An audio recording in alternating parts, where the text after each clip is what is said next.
Good evening and welcome to Primetime News on TV1 for the Newsfirst team. I'm Mazra Hassan. Let's start off with a look at your headlines for tonight.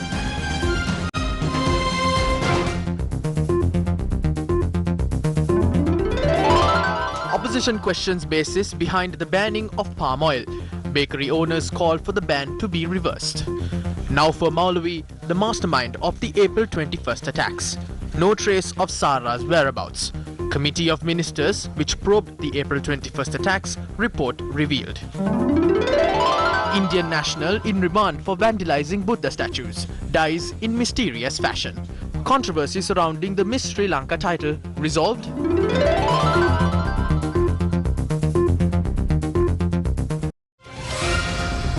Main sponsor. LG OLED TV. Color that goes beyond clarity.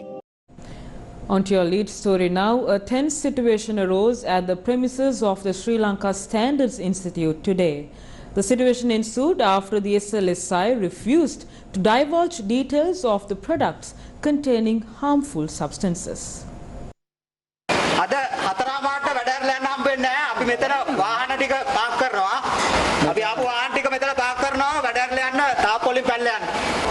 මොකාගේ නීතියද මේ ක්‍රියාත්මක වෙන්නේ? කවුද නියෝග දුන්න ගේට්ටුව අහන්න? ඉන්න කොහෙලට පාඩම් උගන්වන්න රාජ්‍ය ආයතනයට ආව මෙහෙම. Members of the Sinhala movement visited the Sri Lanka Standards Institute today seeking details on consumer products containing harmful substances. These representatives had requested for the relevant document based on the remarks made by the SLSI Director General to the media. However, the members of the Sinhala movement were denied entry to the premises of the Sri Lanka Standards Institute. අම්මලාගේ නීතිනියකෝ රටටම වහ කවල මේව වහන් ඉන්නවද එන්න කියලා අපිට list එක දෙනවා කියලා.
Although the Sinhala movement's General Secretary, Venerable Madille Panya Lokathera, was allowed to enter the SLSI with the intervention of the police, the document had not been provided to the Thera.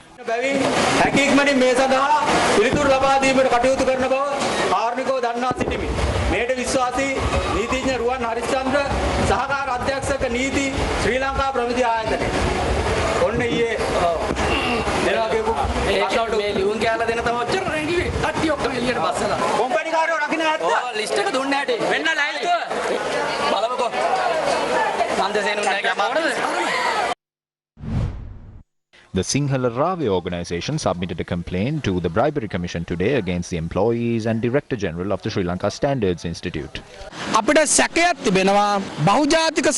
We are suspicious as to whether the Director General and other employees of the Sri Lanka Standards Institute have allowed for cancerous foodstuff to be released into the market, bowing to the wealth of multinationals.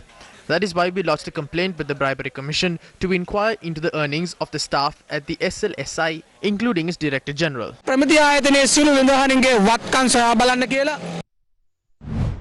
The Socialist Youth Union also lodged complaints against 8 institutions, including the Sri Lanka Standards Institute at the Human Rights Commission. The first demand is the President has to take action and reveal what these cancerous food items are and what their retail names are. The second is the government has to focus the state mechanism to retrieve the already issued harmful food items and keep them in one place from being consumed by the people. The third is these businessmen and trade coalitions must be brought before the law and action needs to be taken undeterred.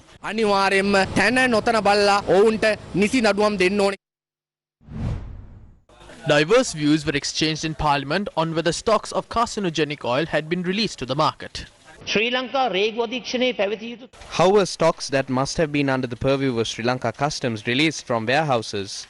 A suspicious stock of coconut oil released from the warehouse had been seized in Dankotua recently. Who gave the order to release the stocks from the storage facilities of importers? Who will bear the responsibility for the stocks that were released from these storage facilities? Who will bear the responsibility for the health risks associated with consuming these stocks?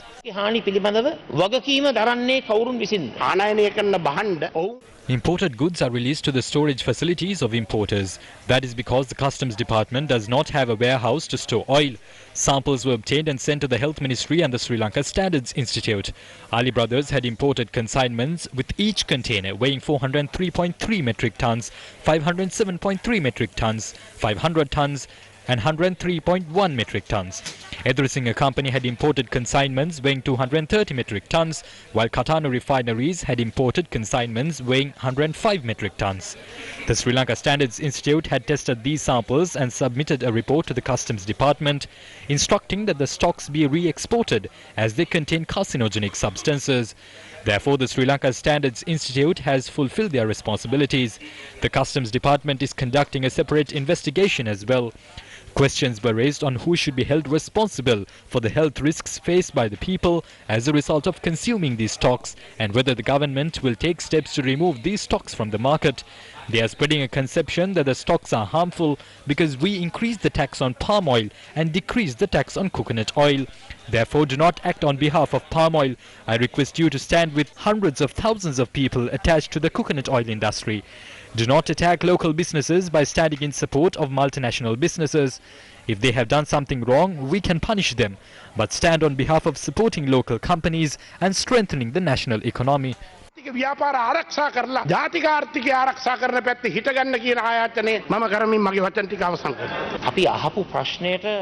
didn't provide a clear answer to my question by creating an impression that we oppose local businesses. That is totally wrong. We are raising a matter that relates to the lives of the people. When we asked whether carcinogenic oil stocks have been released to the market, they denied it. Now he said it was done based on the advice of officials. The head of the Sri Lanka Standards Institute has clearly said that they cannot divulge more details on this to the media, citing that it would affect businesses.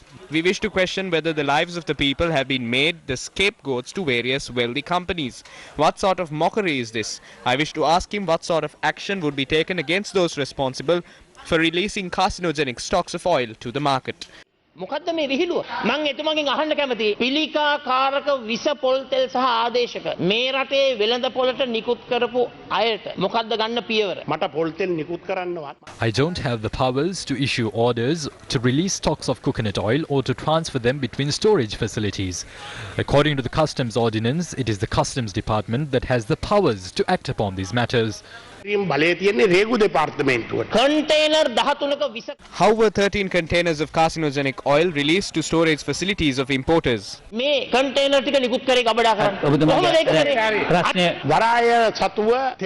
port does not have a warehouse to store oil. If there is suspicion or not, these containers have always been directed to various facilities. They are released to private storage facilities as well. The Sri Lanka Standards Institute is being ridiculed at present. The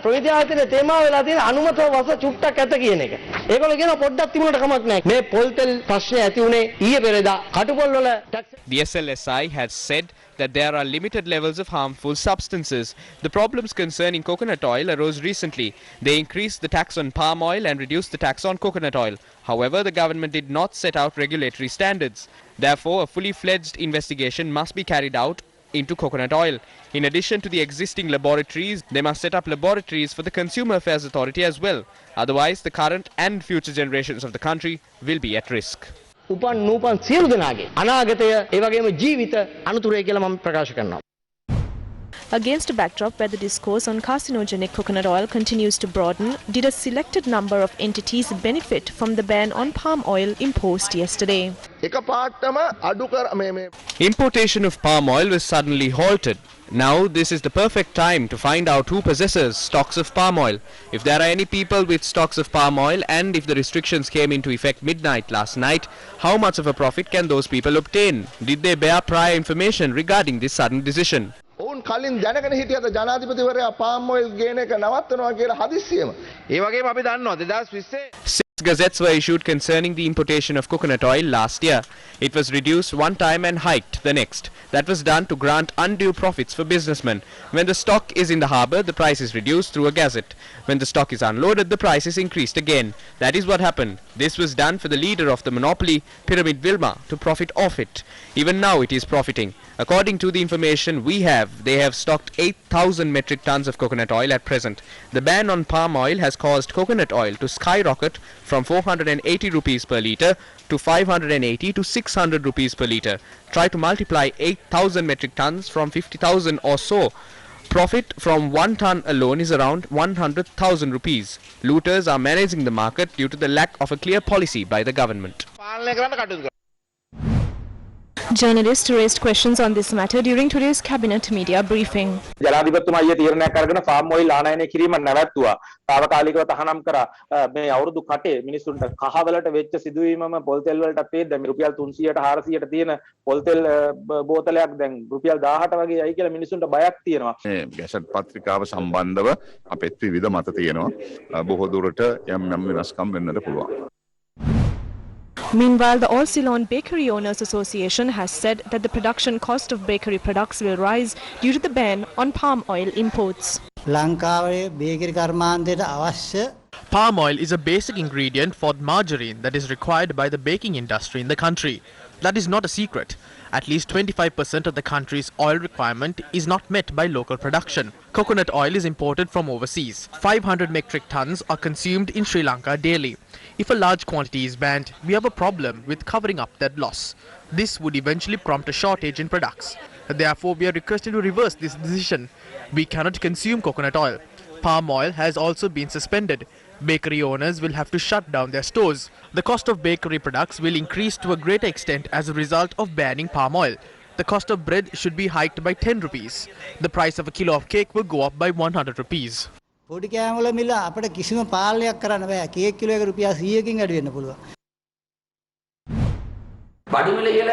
This government is not interested in controlling the rising prices of goods. පොල්තෙල් වලට වෙලා තියෙන දේ බැලුවාම මේ අවුරුදු චාරිත්‍රාර්ථ කරද්දී හිසතෙල් ගෑනුවා යනකොට වසතෙල් ගන්න තමයි වෙලා තියෙන්නේ. මේ දැන් මේ පොල්තෙල් ගෙනල්ලා තියෙන. It is the close associates of the government who brought down carcinogenic oil to the country. The company owners who brought down oil even have the audacity to intimidate people now. If the government admits that certain businessmen are bringing down these toxic things, it is the responsibility of the government to protect the people of this country. Conversations have arisen on a wide array of topics ranging from carcinogenic coconut oil, sugar and coconut oil scams to the banning of palm oil imports and the rising cost of living. අමාත්‍යමනි තව දින 8ක පමණ කාලයක් තමයි සිංහල දෙමළ අලුත් අවුරුද්දට තියෙන්නේ. මේ වෙනුවට සහල් මිල විශාල විදිහට ඉහළ ගිහිල්ලා තියෙනවා. එතකොට මුංගෑට වගේ ධාන්‍ය වර්ගවල මිල විශාල විදිහට ඉහළ ගිහිල්ලා තියෙනවා. පොල් තෙල් මිල ගණන් ඉහළ ගිහිල්ලා තියෙනවා. මොකද්ද මේ වැඩපිළිවෙල රජයට මේ උත්සව සමය වෙනුවෙන් ජනතාවට දෙන්න තියෙන සහාය? මොකද විශේෂයෙන්ම You are wrong. As of today, rice is abundantly available at 97 rupees and 98 rupees at Sathosa and all cooperative outlets. In addition, even supermarkets have also come to an agreement. If you go and check now, you will realize that some private entities do not abide by the 98 rupee price limit that we have requested. They might be pricing their products at various amounts, but our price is available at cooperatives, Sathosa and few supermarkets. Meanwhile, Minister Bandula Gunawardena spoke about the 1,000 rupee relief package provided by Sathosa. සහන මණ්ඩලය එකපාරට දැනට එකයි ගන්න පුළුවන් මොකද As of now, one relief packet is provided for a family. There are 3 kilos of rice in the packet. We think that 3 kilos of rice will be sufficient for one family for 2 weeks. Minister Bandula Ganawardena made a similar controversial statement some time ago as well. කාලා බීලා මැරෙන්නේ නැතුව මිනිස්සුෙකුට ජීවත් වෙන්න පුළුවන්. One man can survive on 2,500 rupees a month. A large number of school students live off 2,500 rupees a month at school hostels. This is a subject matter. I have studied economics since I was 15. I can explain this using numbers. I can debate this with anyone who has studied economics for ordinary levels, advanced levels and at the university.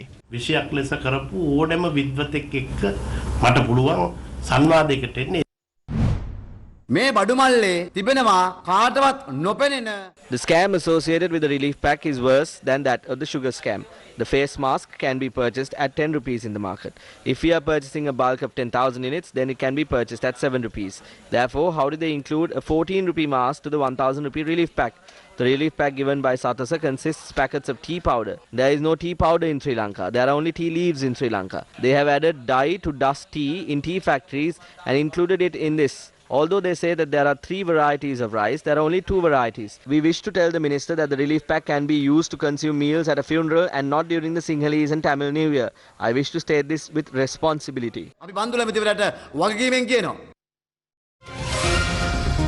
Main sponsor. LG OLED TV. Color that goes beyond clarity. Do your online shopping now with Sambole.lk to get it home delivered or pick up on your way. Sambole.lk. The Inland Revenue Staff Officers Union convened a media briefing today. They revealed that there is an attempt to transfer some parts of the department to other agencies.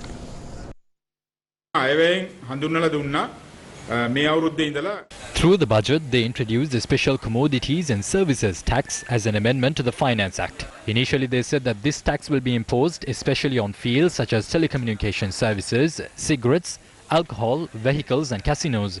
The problem is that there is a plan to create new laws and remove this tax levied on these fields from the Inland Revenue Department. There are 3 main institutions that collect the country's tax income.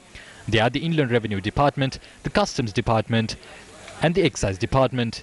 In the year 2019, the country's total income was at 1.89 trillion rupees. 54% of this amount, which is 1.025 trillion rupees, were collected by the Inland Revenue Department.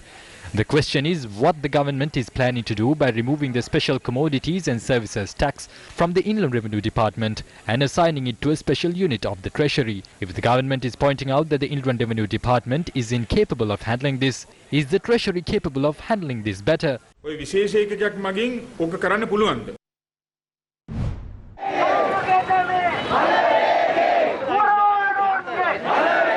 Trade unions comprising teachers and principals staged a protest in Badulla as part of their planned island-wide demonstrations against several issues, including salary discrepancies.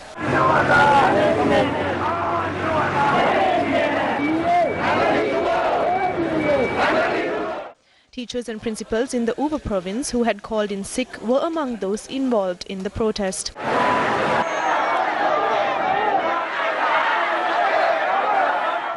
The protesters began their march opposite the Uva Provincial Council and proceeded towards the main bus stand in Badulla.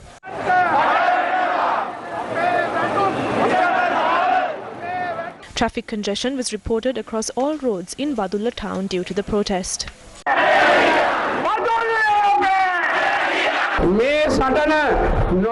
We will continue this struggle. Tens of thousands of teachers took part in this protest. The country's leaders are not responding adequately. The government's Vistas of Prosperity policy states that they would resolve all salary anomalies in terms of teachers and principals and transform the profession into a closed service. They said that our salary anomalies will be resolved through their first budget. We wish to question Prime Minister Mahinda Rajapaksa whether these issues were resolved through the first budget in November last year. No, this is shameful.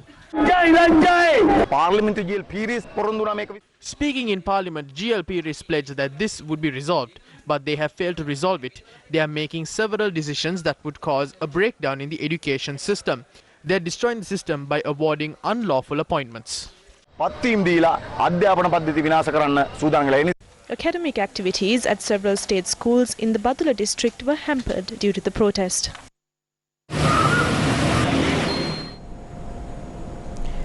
Against a backdrop where the general public is battered by the ever-rising cost of living, a broad discourse has arisen among the people living in suburbs about the chaotic conclusion of events at the Mrs. Sri Lanka for Mrs. World pageant that was held last Sunday night. The organizers of the pageant and Pushpika De Silva, who was recrowned as Mrs. Sri Lanka for Mrs. World, convened a media briefing today to explain what happened at the ceremony. I was not expecting what happened at the end. I am thoroughly disappointed by what happened.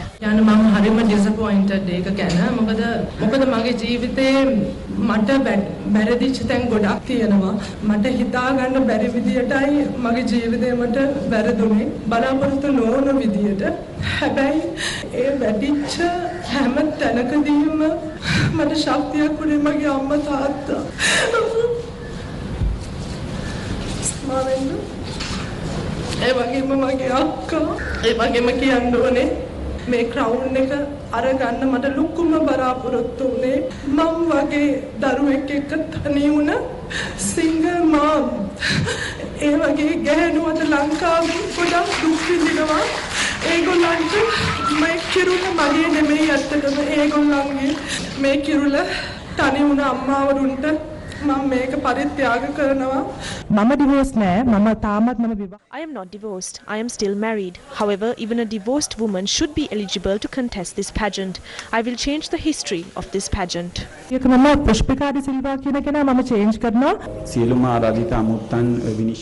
It was after the judges and invitees left the premises that she took the mic and made that announcement.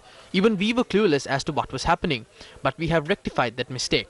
Even international entities have expressed their displeasure regarding the incident. They have instructed Caroline Jury to apologize for this incident. They will carry out an investigation regarding this issue. What took place was tragic. We had ample time to solve any issues beforehand. Following the unrest that took place towards the end of the Miss Sri Lanka for Miss World 2020 pageant, Pushpika De Silva had made a complaint to the Kurunduwatta police station. To provide a statement over the complaint made by Pushpika De Silva, Mrs. World 2019 Caroline Jury arrived at the Kurunduwatta police station. Meanwhile, Mrs. World Inc. says the actions of current title holder Mrs. Caroline Jury go against Mrs. Sri Lanka Code of Conduct and the predetermined regulations she is obliged to follow during her reign. In a press statement, Mrs. World Inc. said it is deeply disturbed and sincerely regrets the behavior of the current title holder Mrs. Caroline Jury. Furthermore, Mrs. World Inc. has instructed the National Director of Mrs. Sri Lanka for Mrs. World, Chandimal Jayasinghe, to make a request to Caroline Jury to issue a personal statement apologizing for her conduct. The Indian national, imprisoned on the 19th of March on suspicion of vandalizing Buddha statues in Kuliapitiya, has died last night upon admission to the Varipula hospital due to a sudden illness. Commissioner General of Prisons Tushara Upuldeniya said the suspect had mysteriously fallen ill last night. He further said while steps were taken to admit the suspect to hospital, he had died upon admission to the Kuliapitiya hospital. The deceased was a 45-year-old individual named Dilip Kumar. Variyapula District Magistrate Sanjeeva Ramyakumara conducted the judicial inquest into the death this afternoon. The magistrate ordered for the remains to be moved to the Kurunagala Teaching Hospital for a PCR test and the examination of the judicial medical officer. The Department of Prisons said the deceased was a dual citizen who had been residing in Sri Lanka for 15 years.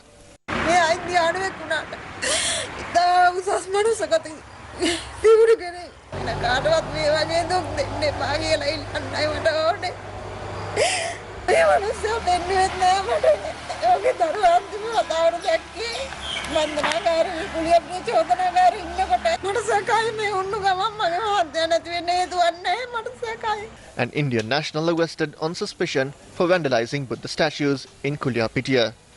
Suspect remanded till the 29th of March. Suspect further remanded till till the 19th of April. Suspect dies upon admission to the Kuliapitia hospital due to sudden illness. In 2018, Masali Thomas, an Indian national, was arrested for possible links to an alleged plot to assassinate then Sri Lankan President Maithripala Sirisena. Several days following his arrest, the Indian High Commission was quoted as saying that the individual was one suffering from a mental illness. Subsequently, on the 27th of February 2019, court acquitted the Indian national.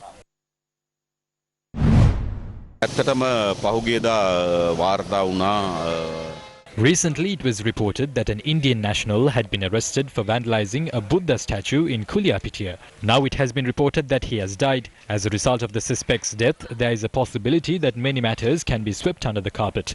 That is because only he has the evidence to show who manipulated him. He is the one who knows the motive of the act. Therefore, the death of a suspect under the custody of authorities paves the way for serious suspicion. Therefore, the government must immediately conduct an investigation into the death of the suspect and explain the reasons for his demise while in custody.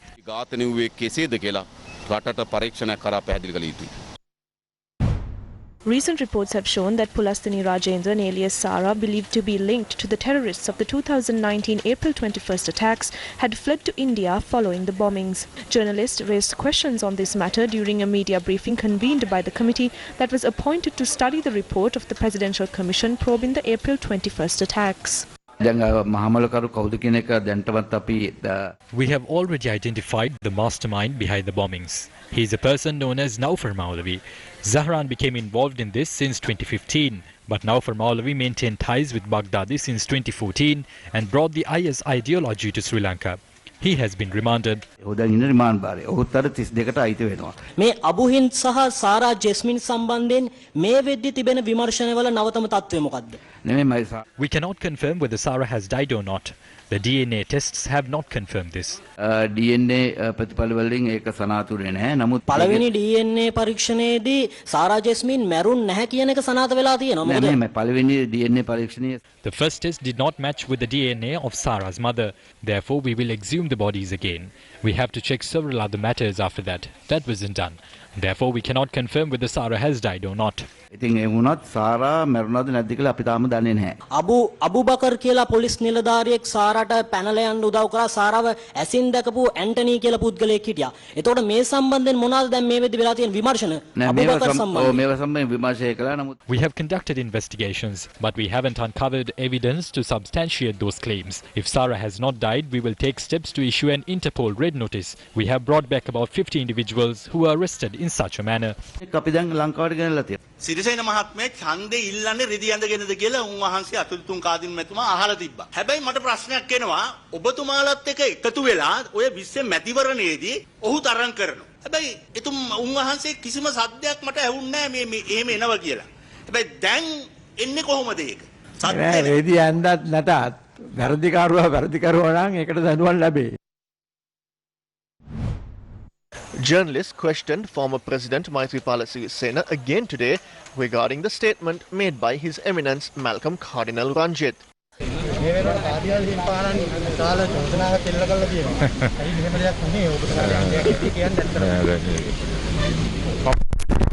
මගේ ප්‍රකාශයක් මම කරලා තියෙනවා මගේ ස්ථාවරය සහ මගේ පැහැදිලි කිරීම පෞද්ගලික සත්‍යය.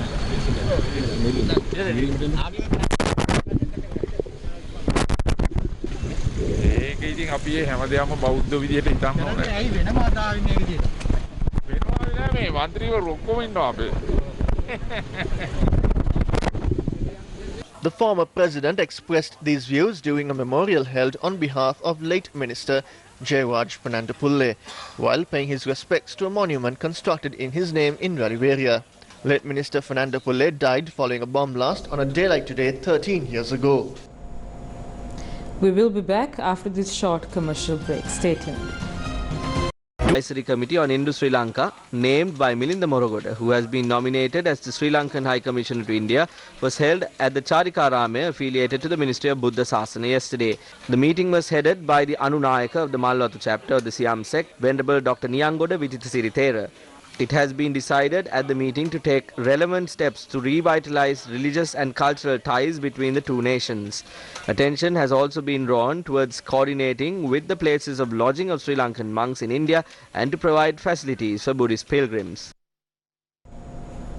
The graduation ceremony of a program aimed at transforming military veterans to corporate employees was held last evening. The graduation ceremony for the participants of the Military to Corporate Entrepreneurship Green Card Certification Capsule was held last evening. The event took place in Colombo yesterday. At this moment of time in our country, we need disciplined people. We need so much gaps in this country. And when everybody else failed in this country, who came forward? The military officers. So the last 30 long years, we were the flag bearers of the nation. Whether it is politics, and we were doing politics beyond politics. So when it comes to management, we are doing something much beyond the capacity, capability for other people.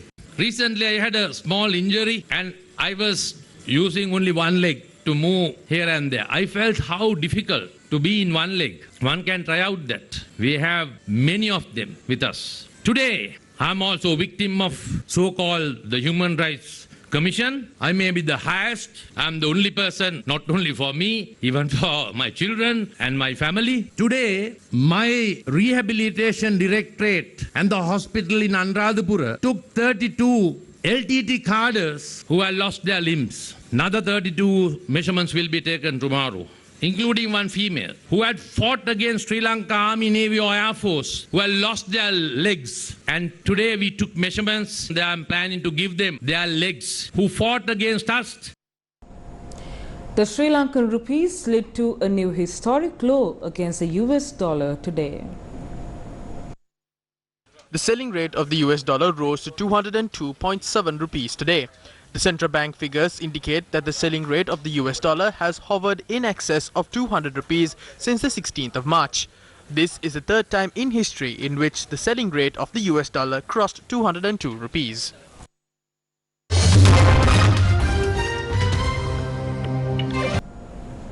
We leave you tonight with the remarks expressed by the Army Commander on whether travel restrictions will be imposed in line with the festive season. And that's a wrap of this edition of Primetime News for tonight. For the Newsfirst team, I am Azra Hassan with our sign language interpreter Brian D. Cruz joining us via Zoom. Thank you for watching. Take care and good night. The epilogue. We have been able to limit the daily toll of infections to less than 200 at present. The Health Services Director General has issued a set of guidelines to be followed by people during the New Year season. Most probably, travel restrictions will not be imposed. Random antigen tests may be carried out, but it is not something exclusive to the New Year season. Such tests can be carried out if there is a risk as a result of travelling from Colombo to other regions. Therefore, it is highly likely that tests can be carried out. We must prevent the COVID-19 virus from being transmitted to various parts of the country. We will take the relevant steps to ensure that. The